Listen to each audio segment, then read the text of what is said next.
Мегалодонът е един от най-големите и свирепи хищници, които някога са съществували на нашата планета. Преди около 20 милиона години той е плувал в моретата и океаните на нашата планета и ужасявал водните обитатели. Изглежда, че тази акула е имала абсолютна власт, но е имало и такива, от които чудовището се е страхувало. От опасен крокодил и кашалот-убиец до 120 тонен хищник. В това видео ще научите за тези и други същества, от които дори мегалодоните са се страхували.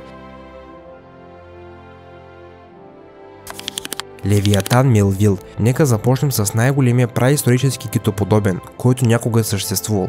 Представям ви Левиатан Мелвил. Той е бил един от тези, който се е състезавал с гигантския мегалодон. Само си представете, дължината му е била от 13 до 17 метра, а теглото му е достигало от 90 до 120 тона. Впечатляващо. В момента няма много изследвани екземпляри от Левиатан Мелвил, така че е невъзможно да се каже със сигурност колко дълъг е бил Левиатан и как точно е доминирал в океана. Въпреки това, можем да кажем със сигурност, че този кешалот понякога се е срещал с мегалодонът. Две морски чудовища. Може много да са се сблъсквали. Мислите, че само пираните имат мощни и остри зъби или само тиранозаврът Рекс е техен собственик? Мисля, че няма да сгреша, ако кажа, че Левиатан е имал най-впечатляващите зъби. Такова чудовище би могло лесно да охапе голяма акула като мегалодона, тъй като размерите само на челюстта му са били 3 метра. Горните зъби на Левиатана са достигали 36 см дължина и 12 см широчина. Т.е. зъбите му са били дори по-големи от тези на неговия враг Мегалодон. Въпреки че името Мегалодон се превежда като голям зъб, дължината на зъбите на Мегалодона са достигали до 18 см, което обаче също е невероятна цифра. Въз основа на предимствата на гигантския кешалот, той лесно е можел да се справи с Мегалодона и да победи известният цар на подводния свят.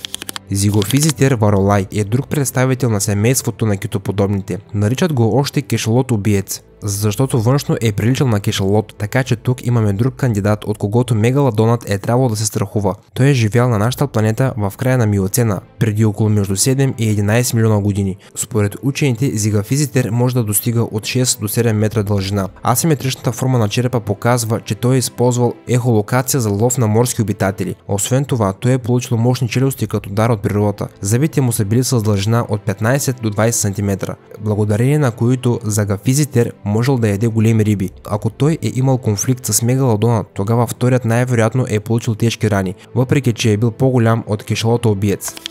Рамфозух. В праисторически времена е имало доста огромни и фалшиви гариали. Следователно, друго същество, от което се е страхувал мегалодона, е било може би най-големият от тях – Рамфозух.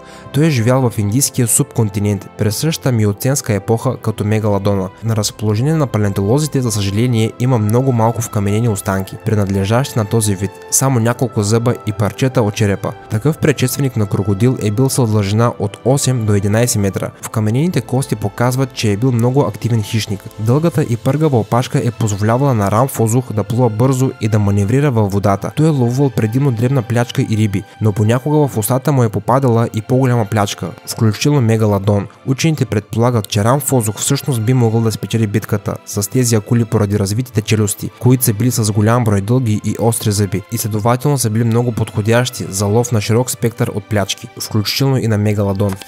Мозозавър. Оказва се, че някога краят на океаните изобщо не е бил мегалодона, както се смята сега. Преди него във водите на океаните е царувал много по-опасно създание, за което самите мегалодони са можели да минават само за лека закуска. Влечуги с продълговато тяло, гигантски праисторически гущер, говорим за мозозавър или гущера от река Моза. Каменелостите на представителите на този род вече са открити на много континенти, включително дори в Антарктида. Този огромен морски гущер е живял преди около 67 милиона години. Мозозаврите са живели близо до повърхността на океана и са се хранили с всяко животно, който им попадне, от мекотели, костенурки, риби, птици, доптерозаври и плезиозаври. Мозозаврите и гигантските акули, мегалодони, никога не са се срещали помежду си, така че можем да си представим битката между тези два гиганта. И така, най-големите представители на мозозаврите могат да растат до 17 метра дължина, а според някои доклади те са се разтягали до 20 метра. Подобно на змиите, челюстите на мозозавъра са имали така наречените панти. Това им е позволявало да отворят широко устата си и лесно да поглъщат много голяма плячка, включително тази, която е по-голяма от тях. Интересно е, че изкопаемите кости на мотозаврите имат много белези от зъби на техният вид със следи от обрастващи фрактури и дълбоки порязвания. Може също да се предположи, че мотозаврите са били по-пъргави и скоростта на реакция им е била по-висока от тази на мегалодоните. Друга точка в полза на влючугите в потенциалната битка с мегалодона е структурата на скелета. При мотозавъра скелета е костен, а при мегалодона хрущялен, който означава, че е бил по-крехък. По този начин вероятността огромната акула все пак да загуби битката е била огромна. Лиоплевродон. Според някои експерти това същество е най-ужасният хищник от юрския период, а може би в цялата история на Земята. Живяло е преди около 164 милиона години. Ужасно морско влючуго. Представете си, че това същество, голям род плезиозаври, да се срине на пътя на мегалодона. Да започнем с размерите. До 2003 година се е смятало, че дължината на тялото на лиоплевродонът е 18 метра. Такива изводи са направени въз основа на дължината на намерените останки, но през 2003 година в Мексико е открит друг плезиозавър, чиято дължина на тялото е достигала 18 метра. В същото време той не е бил напълно пораснал. Възможният размер, до който е можел да стигне, е 20 метра. Лиоплевродон се е движил перфектно във водата, благодарение на мощните си 3-метрови плавници и къса опашка. Изследванията с плаващ робот са показали, че челюстта е осеяна с огромни кръгли зъби. Освен това е имало много здрави подкожни костни пластини, които са осигурявали добра защита. Като цяло, ако той и мегалодона преди години са се били срещали, то тогава широко популярната акула би загубила този двубой или поне би поела доста сериозни щети. Всички животни, които обсъждах до този момент, наистина са били на нашата планета. Но какво би се случило, ако мегалодона е трябвало да се изправи срещу морско чудовище от легенди или неидентифициран гигант от океана? Дали тогава щеше да има шанс? Нека да разберем. Кракен. За него са чували много хора.